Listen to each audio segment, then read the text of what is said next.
aujourd'hui, pour toujours, pour la gloire de notre Dieu. Mais nous ne réalisons pas toujours. Lorsque nous faisons des gestes pour notre Seigneur Jésus-Christ, il y a des choses qui se passent de l'autre côté, dans le monde invisible. Oui, ça se passe. Il y a plusieurs formes de prier. On peut prier en acclamant le Seigneur. C'est aussi ça.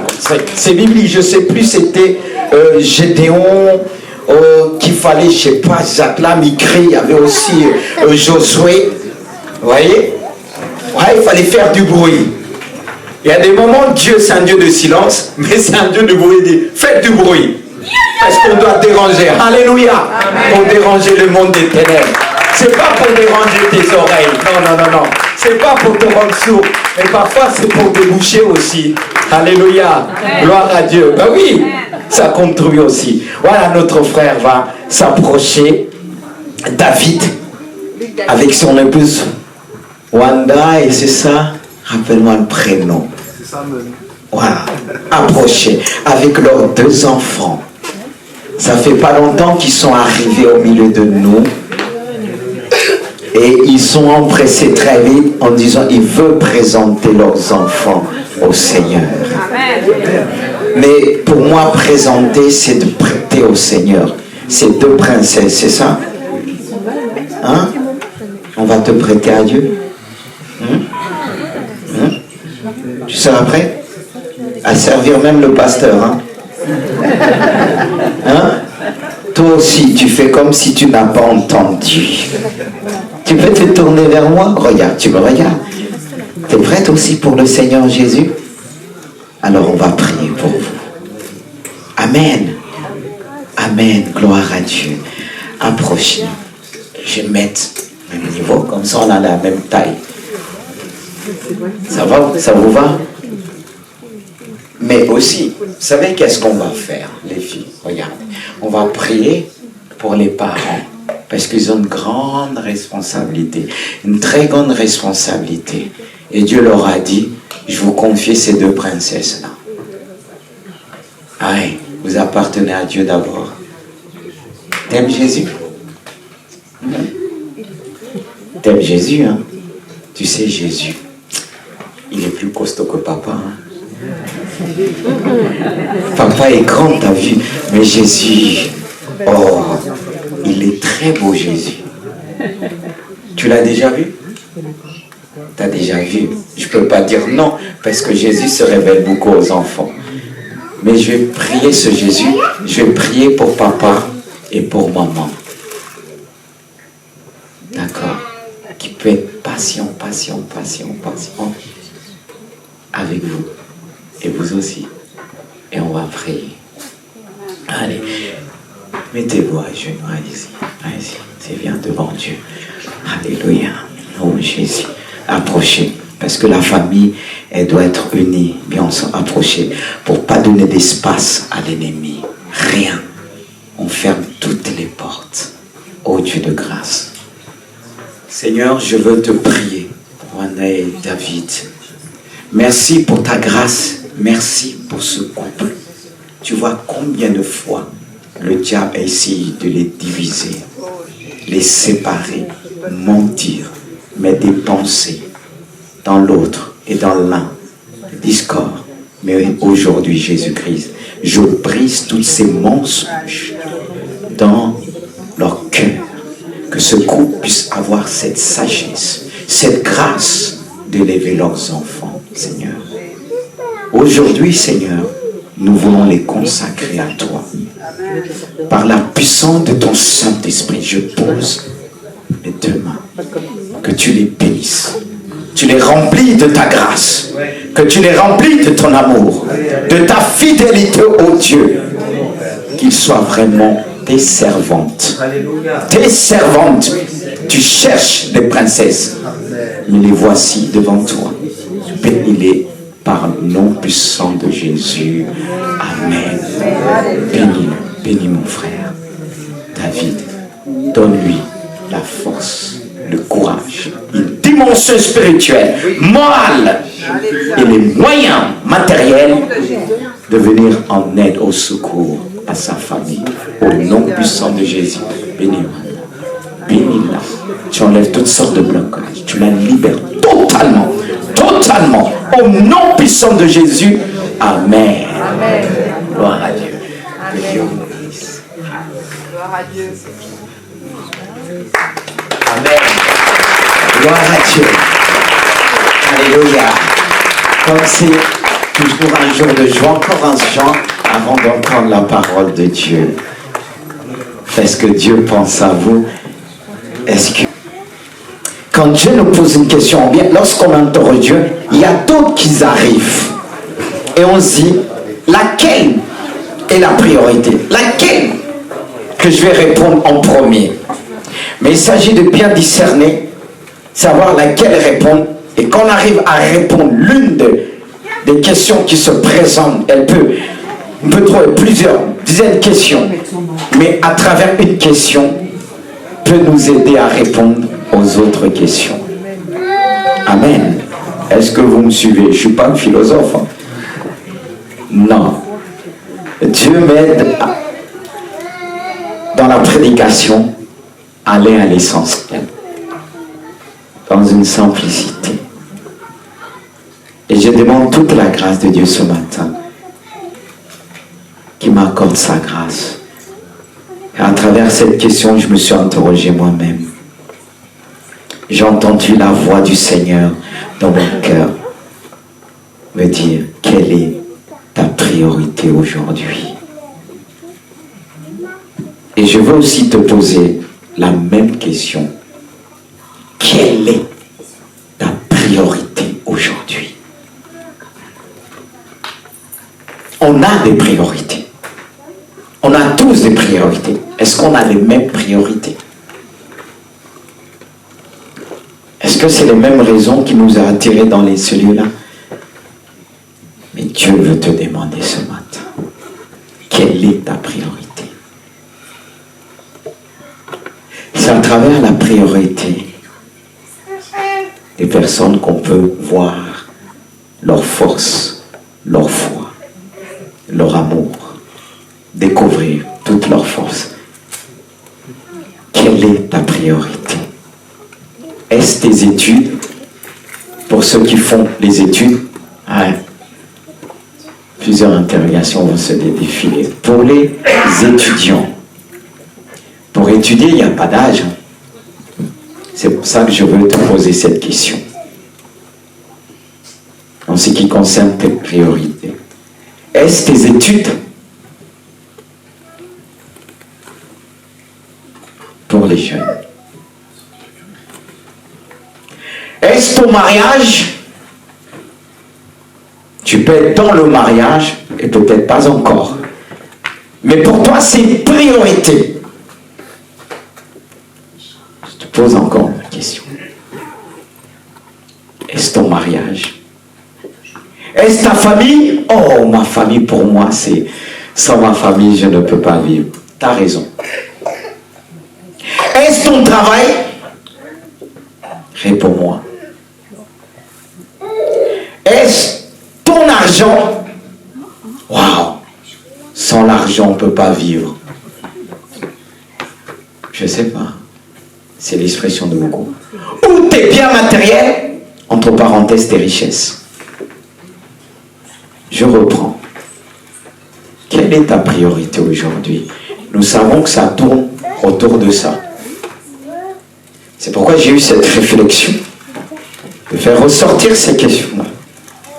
Parce que pour beaucoup, c'est les études. Ça passe en premier. Mon mariage, oh Seigneur, si je ne me marie pas cette année, non. C'est pas la peine. Ou bien, si tu ne restaures pas mon mariage, Seigneur, j'abandonne. Et deux diront, ma famille. Ne touche pas à ma famille. Comme si on disait, ne touche pas à mes potes. Non, mon travail, c'est tout pour moi. C'est vrai. L'activité, ça fait partie de notre développement. On se développe par le travail. Voilà. On a besoin de travailler. On a besoin d'argent. Sans argent, plusieurs portes peuvent se fermer, mais on ne peut pas dire à ce point, sans l'argent, on ne peut pas vivre. Il y en a qui vivent sans argent, hein, dans des villages, hein, par des trucs. Hein? Est-ce qu'on peut dire aussi les biens? Mais avant d'aller plus loin,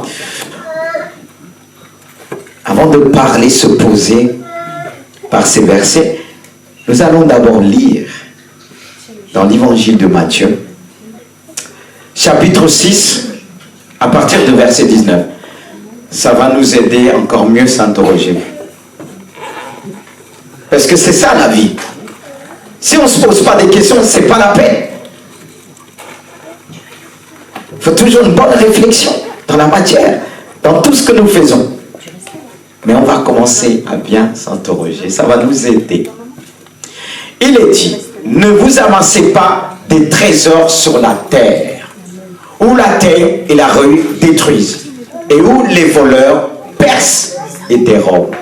Mais amassez-vous des trésors dans le ciel, où la terre et la rue ne détruisent point, et où les voleurs ne percent ni ne dérobent. Car là où est ton trésor, écoutez bien, là aussi sera ton cœur. Tu as le droit d'aimer tes études, mais si là vraiment se trouve ton trésor, là aussi ton cœur sera dedans. Ensuite, il est dit, je me suis arrêté, oh là là là là, je reprends, oui. L'œil et la lampe, c'est bien ça, verset 22. L'œil est la lampe du corps, l'œil est la lampe du corps. Si ton œil est en bon état, tout ton corps sera éclairé. Mais si ton œil est en mauvais état, tout ton corps sera dans les ténèbres. Si donc la lumière qui est en toi est ténèbre, combien seront grandes ces ténèbres? Nul ne peut servir de maître, car où il haïra l'un, il aimera l'autre. Où il s'attachera à l'un, il méprisera l'autre. Vous ne pouvez servir Dieu et Mammon.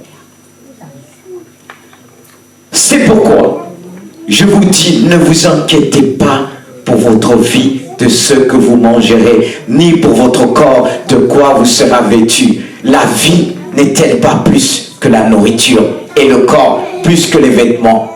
Regardez les oiseaux du ciel, ils ne sèment ni ne moissonnent, ils n'amassent rien dans des greniers, et votre Père céleste les nourrit. Amen. Amen. Ne valez-vous pas beaucoup plus que eux?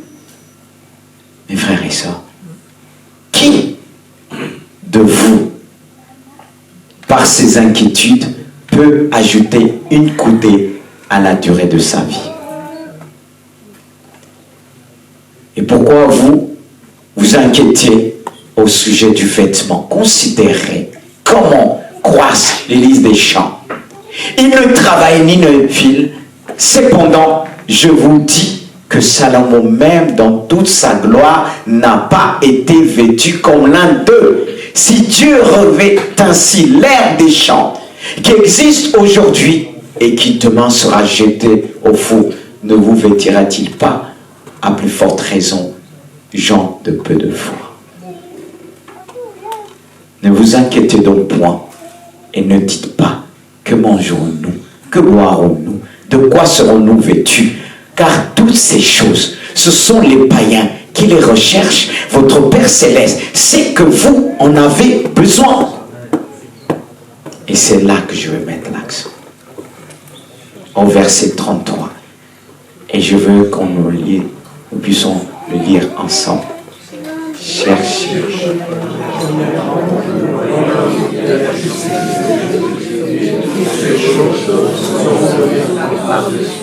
Il dit bien toutes ces choses. Toutes ces choses. Il y a des principes pour obtenir toutes choses. On a besoin de toutes ces choses. Mais est-ce que ces choses sont la priorité? Alors, on va revenir au début. S'il nous dit chercher d'abord, premièrement, le royaume et la justice de Dieu, et toutes ces choses vous seront données par-dessus. Alors, je répète encore, Quelle est donc, frères et sœurs, notre priorité? Et quelle est donc ta priorité ce matin? Je reviens. Est-ce tes études? Mais je vais te répondre par un verset. Parce que voici ce que dit Dieu en ce qui concerne les études. Regarde avec moi. Beaucoup d'études est une fatigue pour le corps. Je ne dis pas qu'il ne faut pas étudier. Mais je te réponds, beaucoup d'études pour ceux qui ont mis leur confiance entièrement dans les études, c'est ta priorité. Mais je vais te dire, ce matin, beaucoup d'études est une fatigue pour le corps. Beaucoup. Lorsqu'ils ont étudié, ils ont pris des rondeurs, ils ont grossi quand ils étaient focalisés dessus. Cependant, oh bien, c'est pourquoi, si vous voulez. Qu'est-ce que la Bible nous dit? Qu'est-ce que Dieu dit en ce qui concerne son livre? Toute écriture est inspirée de Dieu et utile pour enseigner, pour convaincre, pour corriger, pour instruire dans la justice, afin que l'homme de Dieu soit accompli et propre à toutes bonnes œuvres. C'est-à-dire l'étude de la Bible ne va pas te fatiguer. Ça doit être ta priorité. Tu passes du temps à étudier des livres, mais la Bible est le livre des livres. Si tu étudies la livre, il n'y aura pas beaucoup de fatigue. Parce que la Bible dit aussi, Dieu ne nous a pas donné un esprit de timidité, mais son esprit nous remplit de force, d'amour et de sagesse. Ce livre, si tu prends le temps à l'étudier, ça ne va pas te fatiguer, mais au contraire, ça va te donner la force de faire la volonté de Dieu. Mais pour ceux qui se tournent totalement, disons, en mettant la Bible à côté, disent, papa, maman, mais j'ai ça à faire des révisions, j'ai pas le temps de lire la Bible. Mon enfant, t'as rien compris. Ça va te fatiguer. Oui, on a vu des gens qui étudient, bouchaient des bouquins. Quand on les a vus sortir, ils étaient comme ivres. Mais c'est vrai, vous avez étudié. Pratiquement, on a tous été à l'école. Mais celui qui met la Bible en premier. Pourquoi certains avocats ont étudié beaucoup dans le livre des Proverbes? Même s'ils ne connaissent pas Dieu comme nous, aujourd'hui, ça leur a donné la force. Ça leur a donné la volonté d'étudier le droit. Parce que la Bible en parle. La Bible parle de la science. La Bible parle de tout. Et à travers la Bible, on trouve les bases. C'est pourquoi il est dit tout simplement, afin que l'homme soit préparé à faire des bonnes choses, des bonnes œuvres, un bon travail. Je dis toujours mes enfants, la Bible en premier. Mais je sais que entre ce qu'on leur dit, ce qu'ils font, ça fait deux. Les jeunes, vous êtes là. Si vous voulez avoir du succès, la Bible disait, c'était Moïse qui disait à Josué, si tu médites cette parole jour et nuit, c'est alors là que tu auras du succès dans toutes tes entreprises. Dans tout ce que tu vas entreprendre. Dieu va te donner la force. Quand tu vas te mettre devant la Bible, tu vas l'étudier. Tu seras accompli à travers ce que tu lis dans la Bible. Et ça va te donner la force d'étudier. Une force surnaturelle. Une force surnaturelle. Mais c'est triste de savoir, malgré tout ce que nous avons dit et redit, les étudiants là, ils sont là et disent, je suis fatigué.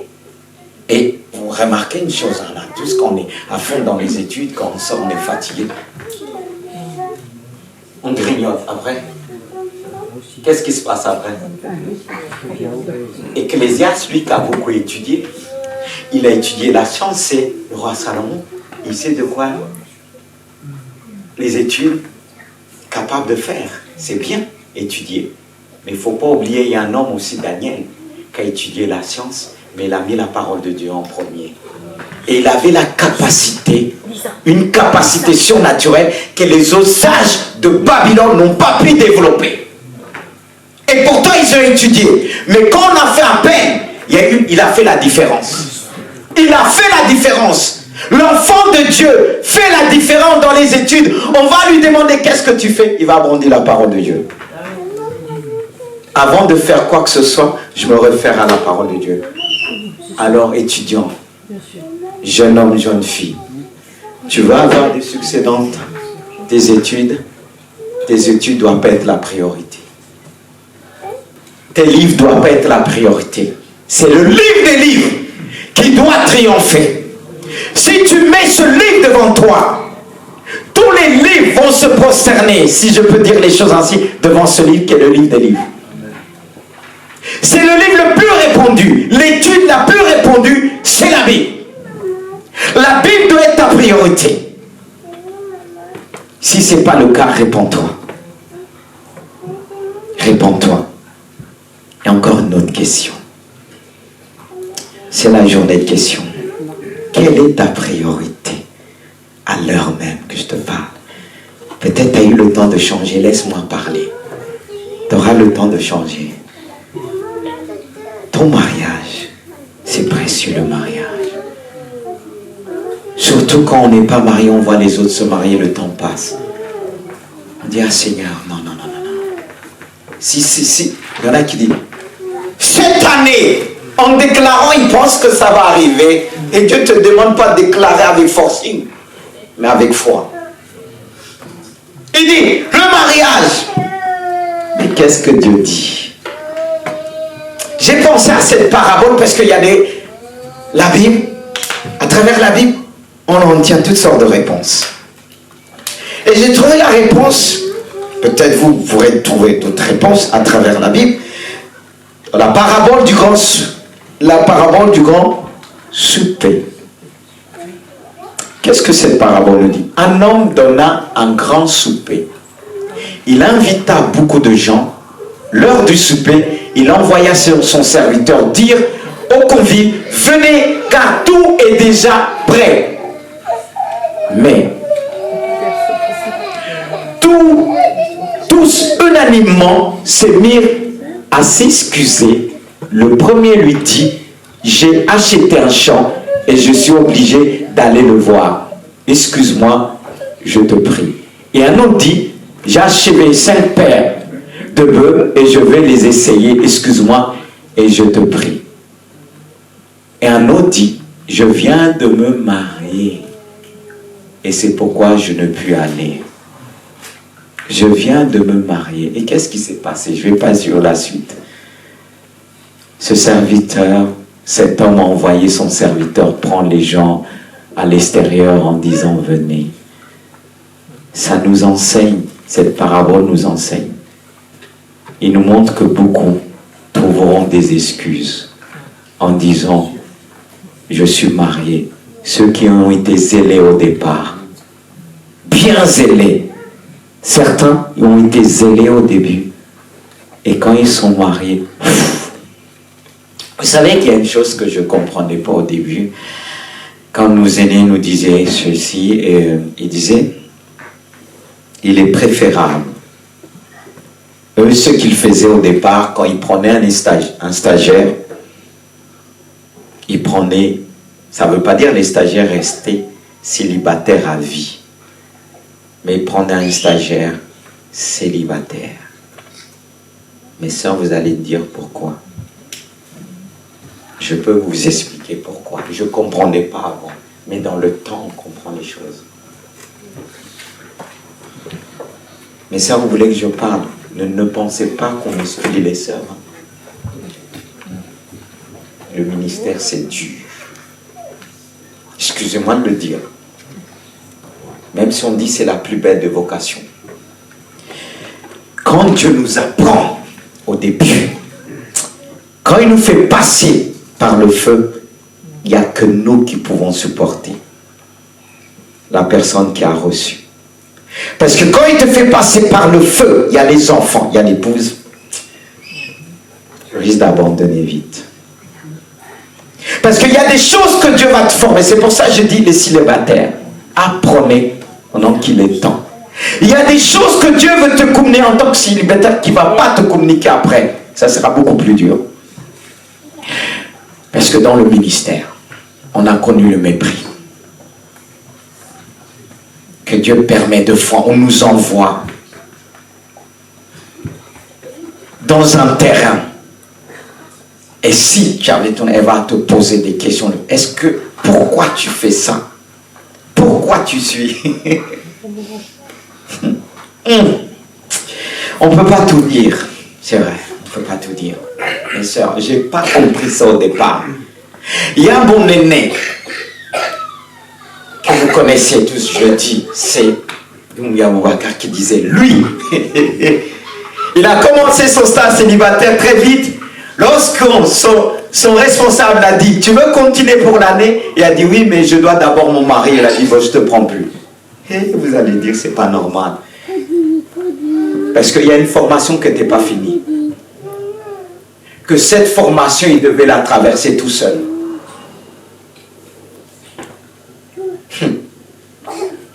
Aujourd'hui, je comprends. Parce qu'il y a des choses que je me dis, s'il y avait la femme, l'enfant, ça aurait bloqué. Regardez dans la Bible les hommes que Dieu a appelés. Au début, ils étaient comment? Ils étaient déjà mariés. Et c'est le silence total. Mais vous savez que il y a la Bible là. Quelqu'un me dit, une soeur va me dire, mais pourquoi nous on est fort? Oui, on est différents. On est différents.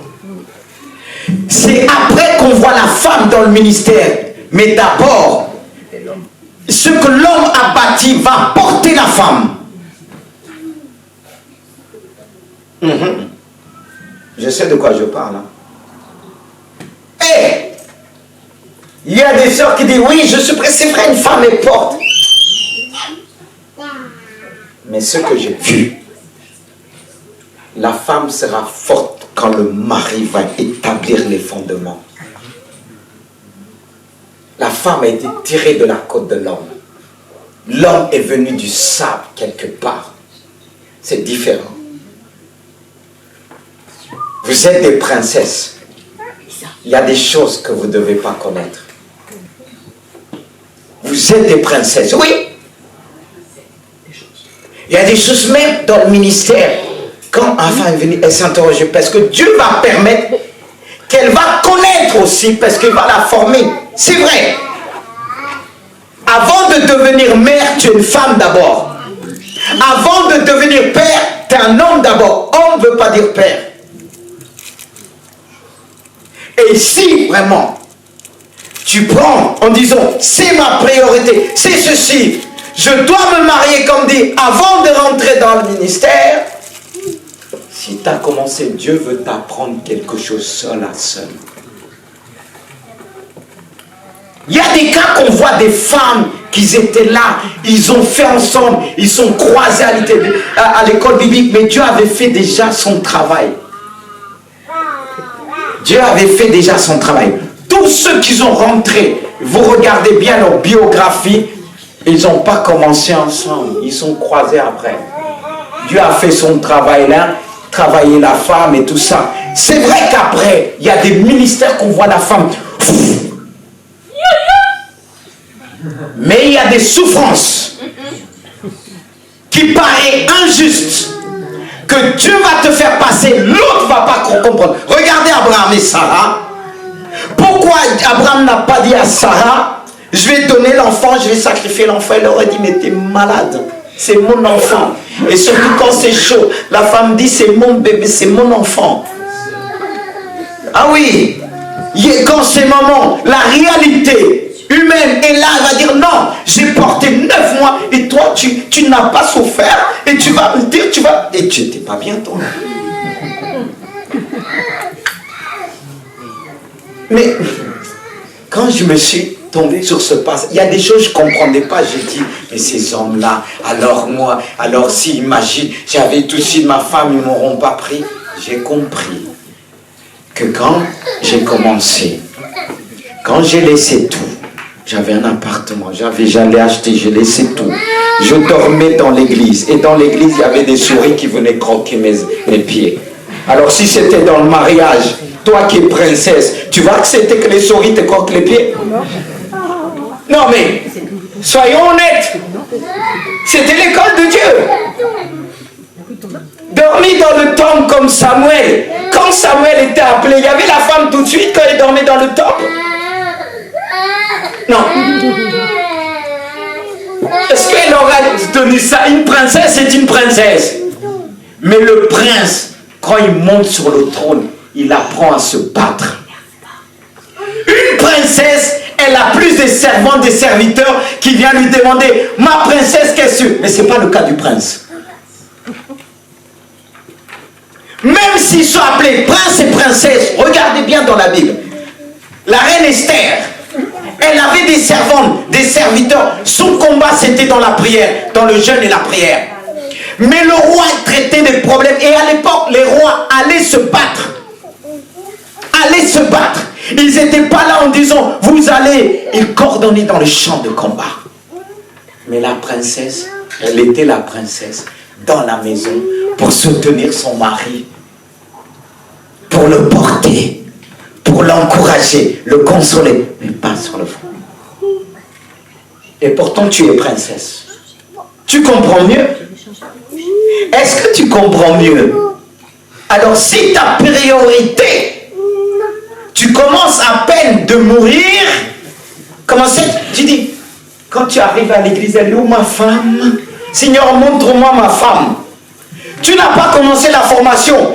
Parce que si Dieu t'envoie la femme, elle va te fuir, elle va te dire, tu veux me marier. Eh, non. Il y a des souffrances que la femme ne doit pas connaître. Hein. Non. Mes soeurs, dites-moi quand même amen. Je pense à vous, vous êtes des princesses. Tu vois, il faut trouver les mots parce que sinon vous allez vous braquer. Parce qu'on va dire dans ce monde, la égalité, égalité quoi, tu vois. Quand on dit le contraire, on va dire lui, il a des pensées. Moi, j'ai des pensées de la Bible. Hein. J'ai des pensées de la Bible. Il y a des choses même, soyons honnêtes, mes frères. Certaines souffrances, des espérances, aller au travail. Est-ce qu'on parle ça facilement à la maison? Est-ce qu'on en parle facilement? Mais pourquoi? Parce qu'on sait que parfois, la femme, même si elle est forte à rire, parce qu'il y a des hommes qui font cette erreur. Oh, ma femme, elle écoute, tu viens, boum, boum, boum, boum, tu lui dis, elle porte. Jusqu'à le jour, ça craque. Ils sont forts, oui. Ils portent, oui. Ils ont porté 9 mois. Mais porter spirituellement, matériellement, moralement, que tu lui donnes tout, financièrement, tu dis, oh, ma femme gère. Spirituellement, ma femme gère. Avec les enfants, va voir, allez voir votre mère. Un jour, elle va craquer, tu ne vas rien comprendre. Tu dis, mais tu es fort. Mais il faut porter ensemble. Tu dois porter le premier. C'est pourquoi Dieu forme ses serviteurs. Quand il crie, Seigneur, c'est quand tu vas m'envoyer la femme, dit, tu n'as pas fini la formation. C'est ce qu'il m'a fait. 10 ans, le temps passé, je mariais les autres. Je n'ai pas fini avec toi. Je n'ai pas fini avec toi. Et j'ai compris avec le temps, là où Dieu m'a fait passer. J'allais travailler, il fallait prêcher, tu vois, pas de voiture et tout ça. Imagine, le temps pressé. J'ai dit, si là la femme était venue, c'est chaud. L'enfant encore, c'est chaud. Est-ce que j'aurais pu me consacrer, connecter devant Dieu parce qu'il voulait me montrer les choses seul à seul. Et il voulait m'emmener à passer du temps. Parce que, vous savez, si vous êtes marié, il faut être sage. Des fois, tu vas prier, Dieu va t'occuper de ta femme. Hein. Mais quand je passais des temps, 10 heures, des jours dans la prière, non, c'est là que j'ai appris. Dans les études, c'est là que j'ai appris. Mais si j'étais marié, avec les enfants, qui peuvent pleurer à tout moment, est-ce que j'aurais eu ce temps-là? C'est valable aussi pour la princesse, quelque part. Quand tu n'es pas mariée, princesse de Dieu, il y a des choses que tu dois apprendre, parce que sinon tu vas renverser ton foyer. Et beaucoup de filles, même, ils n'ont pas encore appris. Seigneur, je veux le mari. J'ai rencontré, écoutez bien, une personne dans le temps qui est venue me voir. Elle dit, à peine je le parle, prie pour moi, je veux le mari. J'ai dit, si le mari vient là, avec tous tes problèmes là, tu penses qu'il va rester? Il va partir. Il y a des personnes qui ont des problèmes résoudre tout. Ils ont mis leur priorité sur le mariage en disant, mais quand je vais me marier, tout va changer. C'est lui le changement. C'est lui Jésus. On t'a dit ton mari est le sauveur du monde. Amen. Toi, au lieu de tourner vers Jésus, Jésus te dit viens et toi tu dis mariage. Pour tuer ton mariage après. Amen. Quand la fille disait, elle a dit problème, toutes sortes de problèmes, j'ai dit mais tu veux te marier pour le tuer? Amen, amen. Tu penses qu'il va supporter tous tes problèmes? Mais moi je ne peux pas supporter tout. Si Jésus ne m'aide pas, mais toi, tu prends le mariage comme le secours de l'Éternel. Si je me marie, mais quand tu vas te marier, j'ai dit, mais regarde, tu vas pas bien.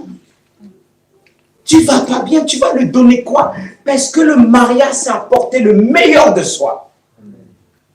Et toi, tu vas lui donner les difficultés, tes problèmes du passé, tes problèmes, t'as tout eu. Tu n'as pas été guéri. Lui, il vient avec ses problèmes qui ne sont pas. Toi, tu donnes. Amen, amen, amen. Et un jour, le mariage fait boum, boum. Encore le boum là, ça va. Ça fait plus que boum. Le mariage, ce n'est pas la priorité. Le mariage, ce n'est pas la priorité, comme on a vu. Ce qui dit, Jésus les invite pour parler de leurs problèmes. Quelques-uns disent non. Je viens de me marier. Alors qu'avant, tu étais bien à l'église. Le mariage, c'est un plus. Le mariage doit te propulser en avant. Le mariage, c'est une bénédiction. Lorsque les deux ont été bien formés par Dieu, le Sauveur, quand ils arrivent, il ne faut pas grand-chose. Amen. Parce que l'être humain dans son corps, dans son cœur, il y a toujours ce manque-là, l'insuffisance. L'autre va te dire, tu es belle. Tu vas dire, mais tu dis que je suis belle. Mais même quand on te dit tu es belle, tu as du mal à accepter. Tu as un problème encore. Tu n'as pas réglé, tu veux te marier? Tu veux te marier? Est-ce que tu penses que c'est ta priorité? La priorité, c'est Jésus qui guérit. Amen. C'est Jésus qui restaure. Alors encore, on a du temps. Quand j'ai du temps, je sais que la nourriture vous attend, mais laissez-moi avancer le mariage. Ta famille. Ta famille. Ta famille. Et ce verset va nous faire réfléchir. Qu'est-ce que Matthieu 12, 46 nous dit en parlant de Jésus? Regardez bien, écoutez bien. J'aurais pas besoin trop de commenter ce verset. Il dit, comme Jésus s'adressait encore à la foule, voici sa mère et ses frères qui étaient dehors, cherchaient à lui parler. Quelqu'un lui dit, voici ta mère et tes frères sont dehors. Et ils cherchent à te parler. Regardez ce que Jésus a dit. Mais Jésus répondait à celui qui lui disait, qui est ma mère et qui sont mes frères? Puis, étendant la main sur ses disciples, il dit, voici ma mère et mes frères. Car quiconque fait la volonté de mon Père et qui est dans le ciel, celui-là est mon frère et ma soeur et ma mère. Ça fait réfléchir. Hein? Toi qui penses ta véritable famille sont tes parents et tes enfants. Tu te trompes.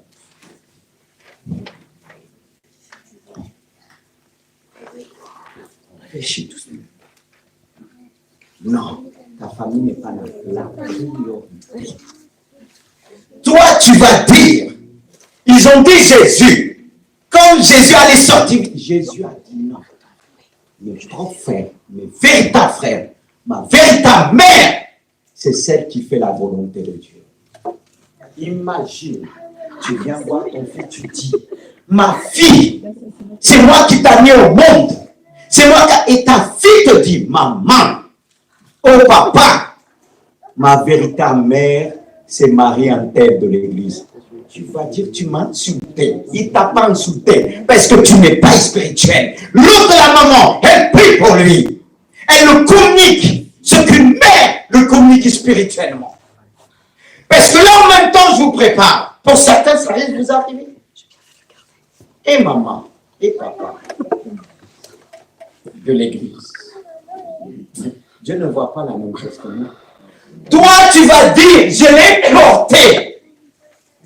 Mon fils m'a insulté, tu vas trouver un autre homme de Dieu. Tu vas dire, pasteur, ma fille que j'ai portée, plusieurs mois, mes enfants que j'ai portés, que j'ai nourris, mon enfant a osé me dire, ma vraie mère, mon vrai père, ma soeur, c'est ceux qui sont avec moi dans l'église. Et moi, je te dirais, oui, ton fils a raison. Si je connais ton fils, il aime Dieu. Mais il a raison. Ça vous fait réfléchir. On peut perdre notre identité, notre position de père et de mère. Et est-ce que c'est la priorité, la famille? Vous savez, lorsque j'étais marié, on dit toujours, on dit, ouais, voilà, il y a 20 demeures, ceux qu'on invite après au repas. Nos familles, que ce soit ma mère et ma femme, on s'est dit, nous, on veut toute l'église, pareil, 20 demeures et après le repas. La famille nous dit, c'est pas normal. Mais 20 demeures, ça suffit. J'ai dit non, je prêche l'évangile. Je dois me réjouir aussi avec mes frères et sœurs, les véritables frères et sœurs. Et j'ai dit ça à mon propre père qui disait, il faut la famille, ceci. J'ai dit, tu auras ta place. Mais les tontons là, les tatas là, c'est pas le jour qu'il y a des mariages, je suis le tonton. Les tontons et la tata, c'est ceux qui ont souffert avec moi à l'église. Et lorsque j'ai donné ma vie à Dieu, pendant le temps de baptême, ma soeur, on était comme ça. Le jour de mon baptême, elle n'était pas encore convertie. Je lui parle de Dieu, je lui parle de mon baptême, elle était ailleurs, elle ne s'intéressait pas. Je lui ai dit, écoute, que tu viennes, que tu ne viennes pas, moi, oh, j'ai mes frères et sœurs dans l'église. Je m'en fous que tu viennes, tu ne viennes pas. Je lui ai dit comme ça. Elle est comme ça. Mon frère qui m'aime, il me dit ça. Parce que je voulais ce que mon Jésus est, n'est-ce pas, il dit tel qu'il est, tel que je suis. J'ai dit, oh, écoute bien, que tu viennes et que tu sois là. Tu ne sois pas là. Je peux dire avec ma mère, ça va être égal. Ça ne va pas m'empêcher de me réjouir. Parce que ma véritable famille, c'est l'église. C'est l'église. Il y en a qui me disent, c'est pas vrai, tu ne mettras pas ta famille tu ne mettras pas l'église en premier que ta famille. Mais là, je l'ai dit. J'ai dit, le jour de mon baptême, là, parce qu'on peut être triste. Oui, viens, tu ne vas pas venir à mon baptême, tu ne m'aimes pas. Mais Jésus m'aime. Amen. Jésus m'aime. Jésus m'aime. Ça suffit. Son amour est puissant. Son amour me change. Son amour me change. Et je l'ai expérimenté. Je l'ai dit, je l'ai fait. Ouais. Regardez le verset suivant. Un autre verset. Encore celui-là. Il est ce verset. Est-ce que vous n'aimez pas ce verset? Non, c'est bon. Vous n'aimez pas ce verset? On va le lire. Mais tu vas l'aimer aujourd'hui. Hein? Alléluia! Il dit, celui qui aime son père ou sa mère plus que moi n'est pas digne de moi. Celui qui aime son fils, sa fille, plus que moi n'est pas digne de moi. Oh, pour être béni dans tous les domaines, il y a des priorités. Est-ce que ton fils est la priorité? Vous savez ce que j'ai dit une fois à mon fils, le deuxième? J'ai dit, moi, je vous ai annoncé l'évangile. Mais le jour que Jésus revient, je ne vais pas dire, Jésus, donne-moi du temps pour mon fils. Si vous voulez, vous restez. Et il a regardé comme ça. Mais c'est vrai. Vous croyez que si Jésus revient, que vous n'êtes pas prêts et que quelques-uns sont prêts, je suis prêt, je vais dire, Seigneur, attends un peu. Moi, je vais vous dire bye bye, ma mission s'arrête là. Ma mission s'arrête là. Il y a un temps pour tout. Si Jésus vient me prendre, je dis non. On a aussi prêché l'évangile tous les jours. Moi, je l'ai dit à mes enfants. Regardez, papa. Et papa quoi? Moi, je vous dis les choses. J'ai dit, vous prêchez. Je vis l'évangile. Vous me regardez. Et le jour, j'ai fait comprendre. Il y a la grande tribulation. Il y a un rattrapage. Encore si tu peux tenir. Ah, les sentiments, là, trop sentiments, ça peut nous retenir. Moi, je suis là devant vous, je me donne. Mais s'il y a un enlèvement, je ne vais pas dire, Jésus, je ne vais pas faire comme Moïse. Hein. Je ne suis pas Moïse. Moïse a son ministère, comme Moïse l'a dit, efface mon nom que tu as inscrit dans le livre. Il y en a qui prêchent dessus, il dit Moïse a bien fait. Mais ça l'a coûté aussi. Il n'est pas rentré dans le Canaan. Il n'est pas rentré. Parce qu'il a intercédé pour son peuple. Lorsque Dieu l'a dit, Dieu a toujours raison. Hein? Dieu a dit, retire-toi. Moïse a dit non. Oui. Certains peuvent dire, ah, Moïse, il y a un mot. Oui. Le ministère de Moïse, c'est le ministère de Moïse, ce n'est pas le ministère de l'Ismandi. Même si je dois me référer à certaines choses, mais quand je lis, je dis, hey, Moïse, quand même, tu vois, tu as pleuré pour rentrer dans le Canaan. Tu n'es pas rentré. Et pourtant, il a dit, Dieu, sinon il fasse, oh, quelle prière. Oh, il est courageux. Mais Dieu a raison. Dieu a toujours raison. Et on a vu à la fin, à cause de ce peuple-là, il s'est mis en colère. Il n'est pas rentré. Moi, je ne veux pas que ça m'arrive. Moi, s'il me dit, oh, je viens, je dis, Alléluia, ton serviteur est là. Le reste, mes enfants spirituels, vous allez vous débrouiller. Il y a la grande tribulation.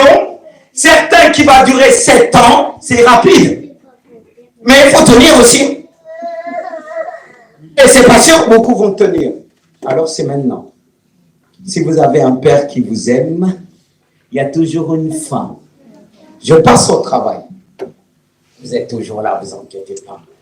On ne va pas prendre du temps parce que ça, ce passage suffit soi-même. Hein.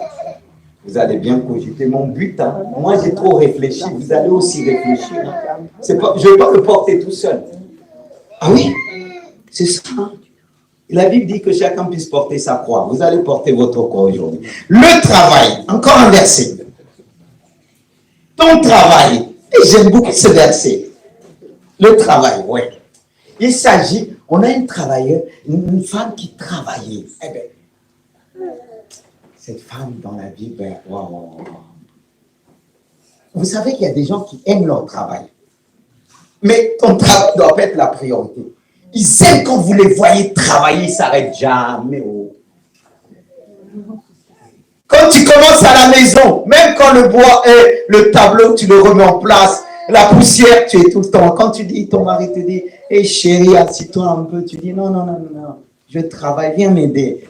Et tu commences à bouger tes enfants, alors que là, il doit écouter autre chose. Non, mais bon, on va lire ce passage d'abord. Il dit, comme Jésus était en chemin, avec ses disciples, il entra dans un village, et une femme nommée Marthe le reçut dans sa maison. Elle avait une sœur nommée Marie, et qui s'étant assis au pied de Jésus, Seigneur, écoutait sa parole. Ensuite, Marthe, occupée à divers soins domestiques. Wow. Vous n'avez pas une femme comme ça qui travaille. Alléluia. Il dit, cela est dit au Seigneur, cela ne te fait rien, Jésus. C'est que ma sœur me laisse seule pour servir. Dis-lui donc de m'aider. Le Seigneur, écoutez bien, lui répondit, Marthe, Marthe, tu t'inquiètes et tu t'agites pour beaucoup de choses. Une seule chose est nécessaire. Marie a choisi la bonne part qui ne lui sera pas ôtée. On sera tenté que de dire Marie est paresseuse. Oui, parce qu'il y a des gens même dans l'église, c'est des serviteurs. Mais est-ce qu'il se met à l'écoute de Jésus? Ils aiment tellement le travail, leur travail. Pour ceux qui aiment tellement leur travail, l'église n'a plus de place. La prière n'a plus de place. Et ils ne se posent pas pour écouter la parole qu'on appelle la parole de Jésus. Et ils pensent par leurs œuvres qu'ils seront justifiés. Il est dit que Marthe servait, comme vous le voyez, dans divers soins domestiques. C'était une femme qui était capable de gérer une maison. Alléluia! Pour les sœurs qui savent gérer une maison. Il faut savoir t'arrêter aussi, pardon. Parce qu'à quel moment ton chéri Jésus va pouvoir te parler? À quel moment? Et quand il te parle, Tu vois pas que je suis en train de travailler? Quand ton mari te dit, chérie, viens, on prie, je travaille. Oui, moi j'ai des enfants, hein, alors va dire à des enfants de venir m'aider. Hein. Viens m'aider.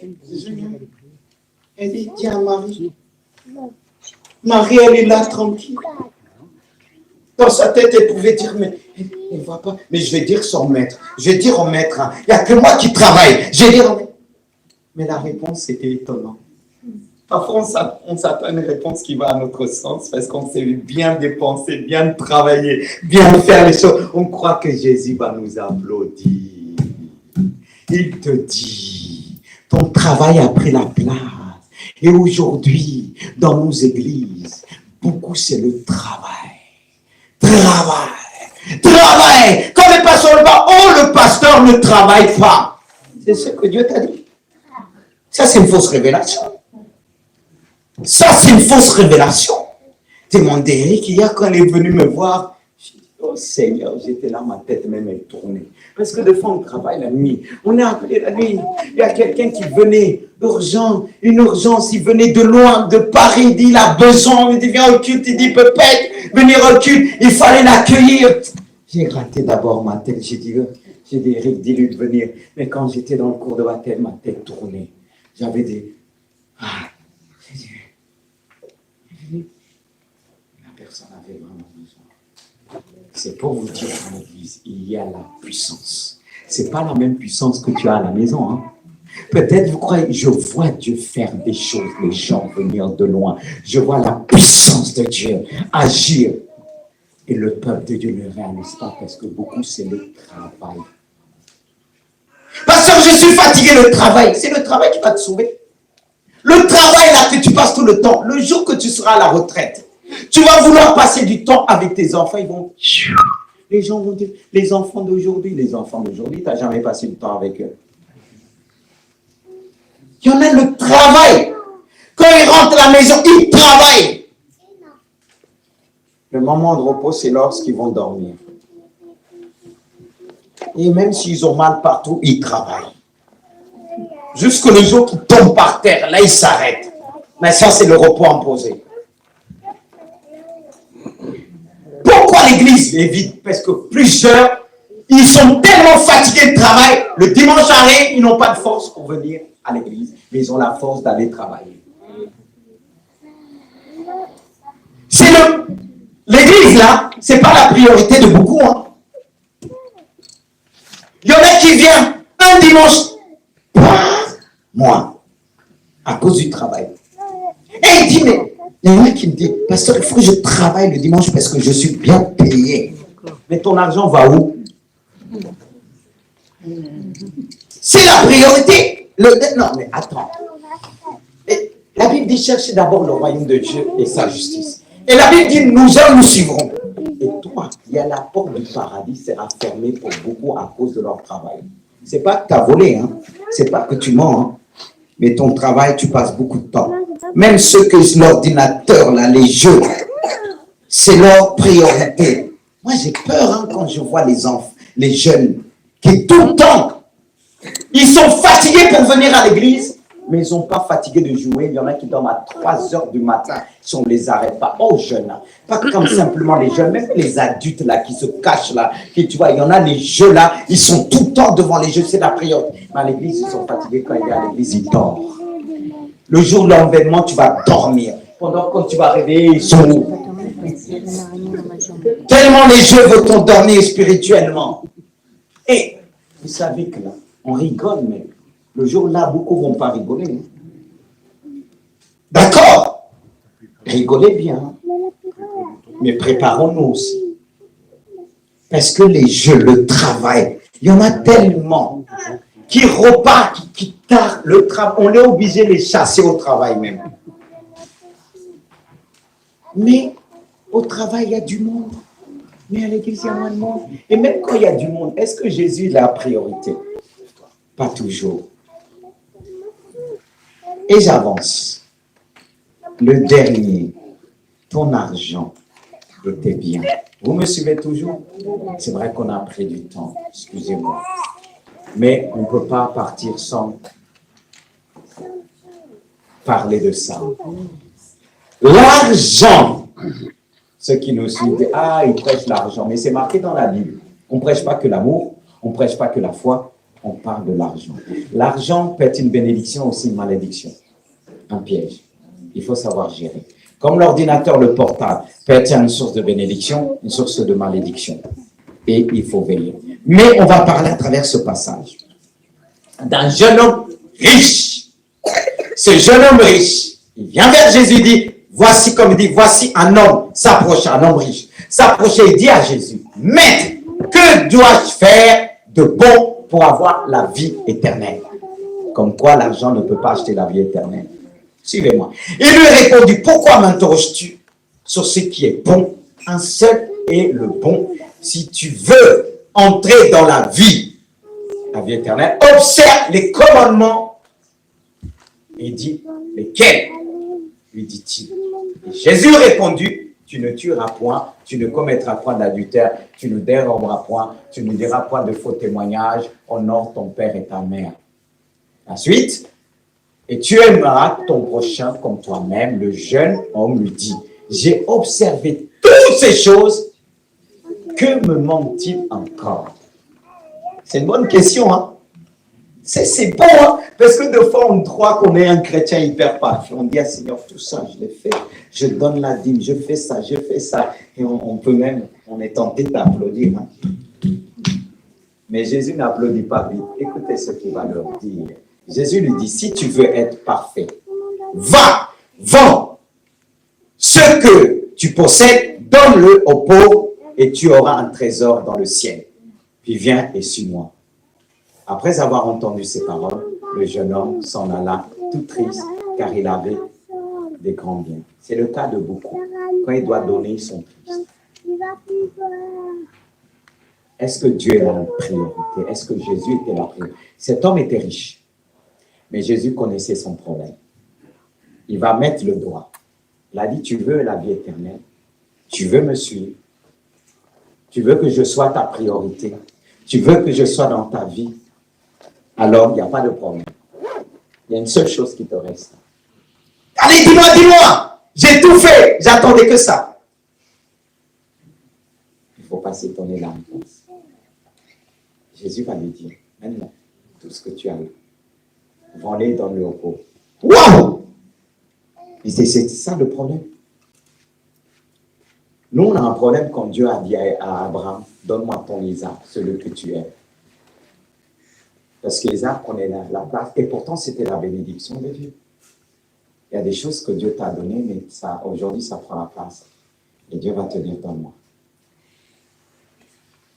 C'est Dieu qui permet à des hommes d'obtenir. Mais il a dit, donne-toi au pauvre. Cet homme n'a pas suivi, il est reparti tout triste. Et pourtant, il a tout fait, là, on aurait séparé. Mais une seule chose le restait. N'est-ce pas qu'il a dit, Jésus est le chemin, la vérité et la vie. Le chemin qui emmène vers la vie éternelle, c'est Jésus. Est-ce qu'il a suivi ce chemin? Est-ce qu'il a suivi? Toi, tu dis, le fait que tu viens à l'église, mais ta priorité, c'était bien matériel. La priorité, c'est ton argent. Et tu dis que tu vas rentrer au paradis. Celui qui emmène au paradis, c'est Jésus. Amen. Si malgré ton argent, même si tu peux faire du bien, tu peux faire des enfants, tu peux faire tout, mais si tu sais Jésus, tu ne sais pas Jésus, tu ne vas pas rentrer au paradis. Amen. Si Jésus n'est pas ta priorité, je suis tenté de dire, il y a une deuxième chance encore, la très grande tribulation. Mais je ne sais pas s'il faut appeler ça une deuxième chance. Écoute bien. Il y a un fait qui montre que Jésus n'est pas notre priorité. J'ai parlé de ça. La Bible parle des prémices. Et les prémices, synonymes des prémices, c'est quoi? C'est les principes que Dieu donne pour nous bénir en toutes choses. Parce que ce Dieu qui te dit, donne tout ton argent, il est plus riche. Il peut te redonner. Il peut te redonner. Celui qui a donné, demandez Isaac, il a redonné. Et qu'est-ce qu'Abraham a vu? Un mouton et comme un gibier, un mouton, je ne sais plus quoi exactement, aidez-moi. Mais il a vu de quoi remplacer. C'est une question de foi. N'est-ce pas, tu as demandé pour connaître Dieu, connaître la vie éternelle. Maintenant, il te donne la solution qui est claire. Qui est claire. Mais ça coûte. Le salut coûte aussi. Le salut coûte. Nous, on pense que ouais, Jésus a fait, ça va être comme ça. On a notre part. Regardez tout simplement ce que j'ai dit vendredi. Comme il dit par rapport, tu donneras les... Il y a un passage qui dit, selon tes revenus, je ne sais pas comment, j'ai oublié comment ce passage formule cette pensée. Mais vous allez comprendre. On apporte à Dieu nos prémices. Comme il dit, apportez vos dîmes et vos offrandes, nous dit dans Malachie. Il a dit, vous me trompez. Et comment on peut tromper Dieu? Eux, ils le trompaient parce qu'ils apportaient des bétails vraiment boiteux. Mais nous, aujourd'hui, comment on trompe Dieu? On ne donne pas. Il y a ceux même qui peuvent donner. Mais par leur action, leur manière de donner, on voit que Dieu n'est pas la priorité. Pourquoi? Tout simplement. Quand ils apportent Dieu, leur dîme, soi-disant leur prémisse, ils calculent d'abord tout ce qu'ils doivent payer comme facture et on donne ça en dernier. On se rappelle que Dieu existe. Mais qui on doit donner en premier? Si la Bible dit, cherchez premièrement le royaume de Dieu, qui on doit donner en premier? Parce que pour beaucoup, si c'est chaud, et moi il dit, Seigneur, tu sais que je ne peux pas te donner, tu es riche. Non, Dieu n'a pas la première place dans tes finances, dans tes biens. Il est dit dans l'Ancien Testament, ils apportaient, même le premier-né des enfants, il dit, il appartenait à l'Éternel. Abel a offert, comme on dit, son troupeau, le premier-né, quelque part, de son troupeau. Toujours les prémices, la première chose. Et ceux qui cultivaient la terre, ils apportaient la première semaine à Dieu. Ça, ce sont des principes. Depuis, ça a toujours existé. Pour voir, Dieu a restauré ces choses, pour voir s'il est le premier en tout. Même par rapport à nos enfants que Dieu nous a donnés, il est dit à l'époque, il fallait apporter le premier appartenait à Dieu. Qu'en est-il pour notre salaire? Et on veut dire, Dieu est là la priorité? Non. Excuse-moi de te dire ça. Dans tes finances, Dieu n'est pas la priorité. Et tu veux qu'il te bénisse en toutes choses? Tu veux qu'il te bénisse dans tes finances? Tu veux qu'il te bénisse dans tes projets? Il n'est pas le premier. Comme j'ai dit l'autre jour, parce que quand je prêche, Dieu m'appelle être un modèle. Ceux qui travaillent avec moi dans le conseil, je leur ai dit, est-ce que vous êtes fidèles dans ce domaine? Si vous n'êtes pas fidèles, ce n'est pas la peine de garder ce poste-là. Et même au niveau des anciens, ceux qui vont travailler avec moi, si vous n'êtes pas fidèles dans ce domaine, ce n'est même pas la peine, c'est hypocrite devant Dieu. Parce que la Bible dit, on doit apporter, moi quand ça arrive, la première chose que je fais, un clic et tout ça, parce qu'aujourd'hui Dieu nous a donné les moyens, parce que je sais que le dimanche va arriver, maintenant je fais un clic, le virement est parti. Avant de penser à mes factures, parce que Dieu est plus qu'une facture, il dit, cherchez d'abord le royaume des cieux et toutes choses vous sera donné. Ça aussi, dans les finances, c'est chercher le royaume. Tes actes doivent parler, tes œuvres doivent parler, tes œuvres doivent t'exprimer. Mais jusqu'à quand vous allez comprendre ça? Jusqu'à quand? Ça fait partie de mes prédications. Parce que ça fait partie de la clé que Dieu vous apporte. La clé dans l'église. Est-ce qu'on peut dire que Dieu a besoin de notre argent? Est-ce qu'on peut dire l'homme de Dieu, qui a reçu de Dieu, il a besoin de ça? Non, il enseigne. La personne qui est venue, il a dit, j'ai un problème, mais si vous réglez mon problème, je vais vous donner l'argent, je vais vous prêcher. J'ai dit, garde ton argent.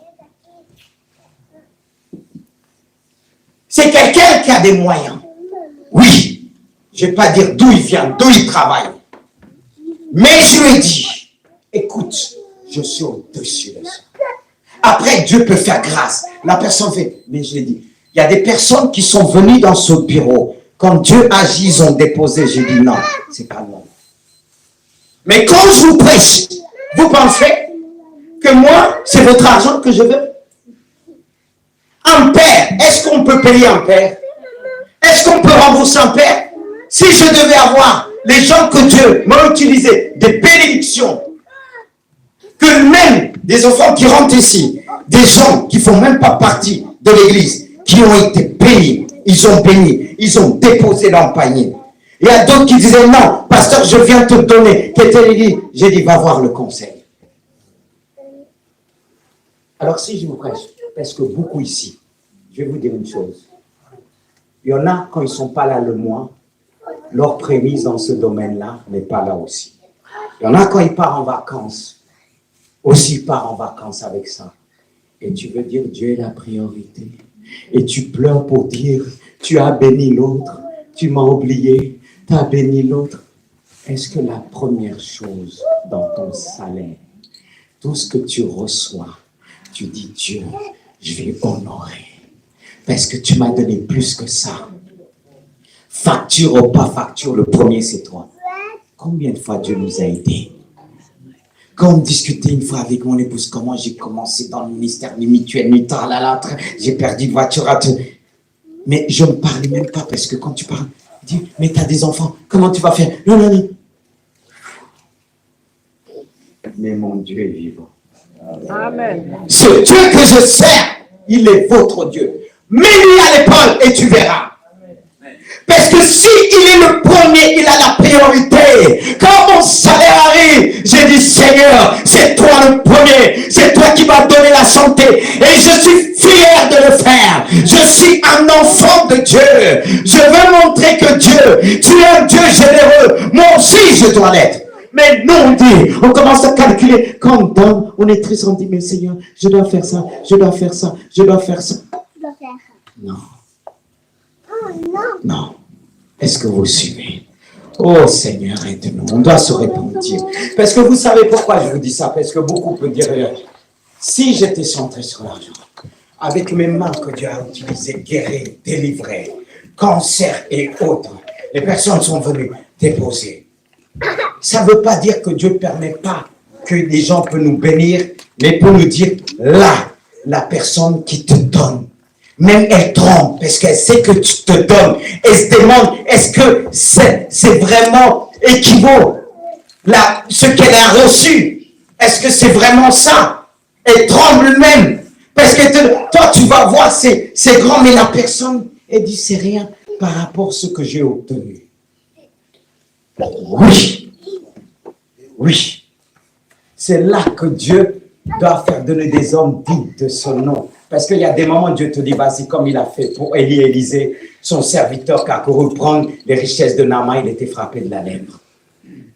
C'est pour ça, suivre l'homme de Dieu, ce n'est pas évident. Il y a des moments où tu vas avoir envie de prendre, il va te dire non, ne touche pas. Voilà, Dieu est bon. Mais est-ce que Dieu est là la priorité ce matin? Je vais m'arrêter là. Est-ce que Dieu est la priorité? De rechercher d'abord. D'abord. Il doit être premier devant ta femme, devant tes enfants. Des fois, c'est facile de dire à Dieu, oui, tu seras le premier. Mais quand Dieu t'éprouve, quand il m'a prouvé une fois, l'enfant est tombé malade, il dit, tu vas prêcher. Et je prêchais la guérison. J'étais parti toute la nuit et je suis revenu. C'est après que Dieu a guéri l'enfant. Et deux fois, on arrive, on est malade, vous ne savez pas. Mais quand on met le pied, la maladie nous quitte. Est-ce que Dieu nous éprouve? Priez pour nous. Ne soyez pas à regarder les défauts. Il y en a qui disent, mais le pasteur là, il tient encore. Si je tiens encore, parce que Jésus-Christ est ma priorité. Et Jésus ne tombera jamais. Je me rappelle, j'ai vécu des choses difficiles. Encore, les gens regardaient, mais même les hommes de Dieu sont venus me voir en disant, c'est pas normal. Ils disent, mais tu dois être suivi. C'est pas normal. J'ai beau à leur dire, je vais bien. Ils avaient du mal. Ils avaient du mal. Et je dis, je vais bien. Parce que Jésus est ma priorité. Il dit 7 fois le juste homme, mais il se relève toujours. Et je peux dire, j'aime Jésus. Même quand je suis fatigué comme hier, j'étais fatigué. Il m'a relevé. Il m'a donné la force devant cet homme qui est en face. Et il m'a donné aussi des paroles de révélation en écoutant, il disait, voici le problème. Voici ce que Dieu prépare à faire. Voici ta vie. Il était étonné. Parce que Dieu, même quand je suis fatigué, quand je suis à l'écoute, je dis, Seigneur, donne-moi la concentration. Parce qu'après avoir prêché, écouté, passé des heures de délivrance et autres, il y a d'autres personnes qui arrivent, j'ai dit, oh Dieu, c'est toi qui donnes la sagesse et l'intelligence. Tu es ma priorité. C'est toi qui vas me permettre d'entendre derrière les paroles, de discerner, d'écouter et donner une solution qui vient de toi. Une parole qui vient de toi. C'est pourquoi je vous dis, notre Dieu est puissant. Parce que moi, je vois ce qu'il fait dans cette église. Mais les gens sont ingrats. Oui, je peux me permettre de le dire. Parce que je sais que dans des situations, Dieu a utilisé mes mains, guéri de cancer, et c'est les premiers qu'ils ont calomnié. Mais heureusement, tous ne sont pas comme ça. Amen. Moi, je vis, mais eux, ils sont sur la malédiction. Parce que mon Dieu ne permettra pas comme tous, parce que je fais de Jésus ma priorité. Je dis, Seigneur Jésus, tous les jours, je veux que tu sois ma priorité. Je le dis à mes enfants. Je dis à l'enfant, ma priorité, c'est Jésus. C'est lui qui a changé ma vie. C'est lui qui m'a donné la force de me marier. C'est lui qui m'a donné la force d'engendrer. Et c'est celui qui vous donnera la force. Et je te pose la question encore. Est-ce que Jésus est ta priorité? Dans tes études, dans le mariage, au sein de ta famille. Est-ce qu'il est le premier de ton âme? Il est devant ton argent. Est-ce que si Jésus te dit, va et vends ta maison, mets l'argent dans tel endroit pour les pauvres, pour cette association, est-ce que tu seras capable de le faire? Dieu ne va pas peut-être te demander ça. Il te demandera quelque chose à ton niveau. Car il me dit, de même il est dit, on n'est pas tenté au-delà de nos forces. Mais Dieu ne nous tente pas, il nous éprouve. Il ne t'éprouve pas au-delà de tes forces. Frères et sœurs, l'église que nous voyons aujourd'hui, petite et grande, avec le monde. Vous pouvez avoir des églises, il y a du monde. Mais Jésus n'est pas la priorité de tous. La preuve, la plupart viennent que les dimanches. Ils viennent le dimanche. Aucun. Donc, ils sont dans aucun, dans un domaine, comment on dit, service. On ne les voit pas. Et quand il y a la femme qui va trop dire, tu fais trop. Et toi, tu fais rien. Est-ce qu'un jour, on est à l'église, est-ce qu'il y a un problème? Je suis là, mais non, tout le monde veut recevoir. Il ne donne jamais. La Bible dit, il y a plus de bonheur à donner qu'à recevoir. On voit, il y a des grandes églises, on dit, l'Esprit de Dieu est là. Oui, l'Esprit de Dieu est là, mais l'Esprit de Dieu, ce n'est pas la priorité de tous. Moi qui ai positionné, quand il y a quelque chose à l'église, il n'y a qu'un poignet de femmes. Ils sont les autres. Vous allez dire l'affaire du pasteur. Est-ce que vous voulez que le pasteur, est-ce que le paradis appartient qu'au pasteur? Hein? Vous voulez pas partir au paradis? Vous voulez pas partir là-haut? Cherchez d'abord le royaume des cieux et sa justice. Et tout, il va nous donner même, le paradis, il est dedans. Toutes choses. Mais vous attendez, vous réveillez le jour de l'enlèvement. Quand tu ne vas plus voir ta femme au lit, ton mari au lit, tu vas dire, chérie, arrête de jouer le cache-cache, on a dépassé ça. On n'a plus 20 ans. Mais ce n'est pas le cache-cache, c'est la vérité, Jésus l'a enlevé. C'est ce que tu veux? Toi qui dis, on nous forme une seule chair. Mais c'est spirituel. Hein? On forme une seule chair, mais le salut est personnel. Hein? Amen. C'est pas parce qu'on forme une seule chair, tu n'en bien, tu dis, Jésus, on forme une seule chair, laisse-moi avec ma femme. Jamais. T'entendez? Amen. Dis à ton mari, vous pouvez vous le dire. Dis à ton ami, jamais on s'aime ici. Mais dans la Bible, il dit, on sera comme des anges. Tu veux le dire? Il faut le dire en même temps. Tu la regardes, tu dis jamais, oh. Non, ils n'osent pas. Ils n'osent pas de dire son mari, jamais. On est imbécile, si tu n'es pas prêt. Eh bien, écoute, tu as une deuxième chance, la grande tribulation. Gloire à Dieu, est-ce qu'on peut se mettre debout? Alléluia. Acclamons ce Dieu qui est puissant. Et on va prier. Pour moi, c'est demander d'abord à Dieu, pardonne-moi. Si dans un domaine ou autre, mon enfant a pris la place, je veux faire comme Abraham, je te donne mon Isaac. Seigneur, nous te prions. Ce message s'adresse pleinement à nous. Pardonne-nous. Pardonne-nous par le Saint-Esprit. Pardonne-nous. Pardonne-nous, Saint-Esprit. Oh Dieu, tu es notre priorité. Ton serviteur a dit, sonde-moi et connais mon cœur. Regarde. On vient sonde-moi et connais mon cœur. Et prouve-moi et connais mes pensées. Regarde, si je suis sur mauvaise voie, ramène-moi vers la voie de l'éternité. Ramène-nous, ramène-nous. Seigneur, vois dans mon cœur s'il y a des choses qui ont pris la place. Seigneur, aide-moi. Si les études ont pris la place, Seigneur, donne-moi la Bible. Que la Bible puisse triompher. Que la Bible puisse être le livre de livres. Que la Bible puisse me permettre de prendre de l'auteur avec toi. Toi qui as dit que tu seras toujours en haut, jamais en bas. Tu seras toujours en haut, jamais en bas. Seigneur, tu nous as placés en haut avec toi et ta parole nous élève. Seigneur Jésus-Christ, je veux te dire aussi, ce matin, si je me suis focalisé que sur le mariage, en disant chaque fois que je vais à l'église, on disait, où est ma femme, où est le mari, pardonne-moi. Tu es mon meilleur mari, Jésus. Tu es le plus beau des fils de l'homme. C'est toi l'épouse de l'église. C'est avec toi que je fais une alliance de mariage avec toi. Ma première alliance est avec toi. Je détruis toutes sortes d'alliances qui ne viennent pas de toi. Le mariage avec toi en premier. Je ne suis pas marié spirituel avec qui que ce soit, mais avec toi, Jésus. Alors je détruis toutes les alliances qui ne viennent pas de toi par le nom puissant de Jésus. Car le monde des ténèbres veut nous marier, veut nous emmener vers d'autres alliances. Mais je prends autorité. Ce matin, je veux te dire, sois mon époux. Je veux faire une alliance avec toi. Car tu as signé à la croix. Tu as signé avec ton sang. Tu as signé avec ton sang. Jésus-Christ, tu as dit au Père, tout est accompli. Tu as dit au Père, tout est accompli. C'est toi qui veux nous briser la malédiction. La malédiction qui nous empêche de rencontrer un homme de Dieu, une femme de Dieu, pour me marier avec un homme de Dieu, une femme de Dieu selon ton cœur. Alors je brise toute alliance.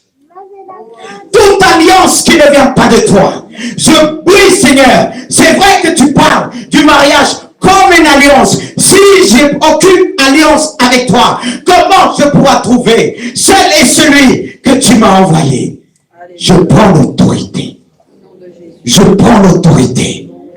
Seigneur, sur tout ce qui pourra m'empêcher, sur tout ce qui se place devant moi pour prendre la place. Si ma famille a pris la place, vois dans mon cœur. Si j'aime ma femme ou mon mari plus que toi, pardonne-moi. Si j'aime mes enfants plus que toi, pardonne-moi. Tu as dit dans ta parole ce matin, tu nous as rappelé, celui en disant, Seigneur, tu as dit ceci, celui qui aime son père ou sa mère plus que moi n'est pas digne de me suivre. Oh Jésus, oh Jésus, moi qui dis, souvent je suis digne, mais je me rends compte que je ne suis pas digne. Alors Seigneur, nous humilions devant toi.